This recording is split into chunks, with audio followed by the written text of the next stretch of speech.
I'm Michael Devellano from Cloud Advisory, and I have one question that I've been asking myself. As we know, it's a new year, it's a new decade, and that one question is will my business be in business in 10 years?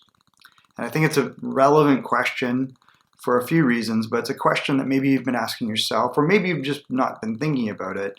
And people make goals and resolutions without thinking about this macro picture of what's the trends that are out there and what are the technologies that might affect your business. Because the reality is, if you look at the last 10 years, there have been sea changes in the expectations of customers, how they research and make purchases, and the types of things that they purchase.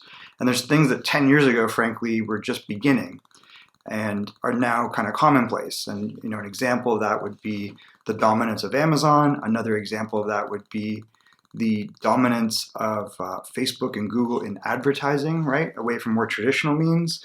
And another example of this would be apps, so the smartphone and mobile revolution. And then, maybe a final example would be, social media itself and the impact of that on everything. So, thinking about that, what are the next 10 years going to look like? And that's an important question, I think, for every business, because I think we all recognize that there are some nascent technologies and there are mega trends that are happening. And whether we want to admit it or not, they will probably affect a lot, if not most industries. So how do you deal with that? So I think the first question is a relevant one, which is, am I going to be in business 10 years? And then the other question is then, how do I make sure that I am in business and doing better in 10 years? So we can keep doing the same thing over and over, but if that thing is being squeezed, that's, customer solution, and then the business around that solution is impacted by someone else doing it in a different way, or a technology or a trend that changes the demand curve, and we don't clue into it soon enough and adapt to it, then we're in a world of hurt. And I'm actually going to do a series of videos that I will do where I will talk about, one, what are the trends, the mega trends that are happening right now?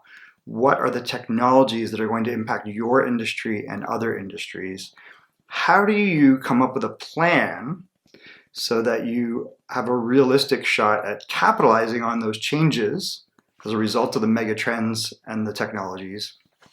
And then how do you go from merely surviving it to be the person that maybe benefits from it, so that your business is in a totally better and different place 10 years from now? Because in the end, I think we're all more prosperous now, and we're all positively impacted by these changes. But sometimes we lose sight of that because the pace of change is really fast, and sometimes we resist it, and that pain hurts, right? So if you are the founder or the owner-operator of a business between 1 and 25 million, or maybe you have a startup that is trying to get into that trajectory and then beyond, keep watching this, because I think this is addressed at you. And you can get a copy of my report, first of all, on the 20 mega trends that are going to affect all of our businesses, and the 6 transformational or exponential digital technologies that are driving those trends, and then how to deal with them.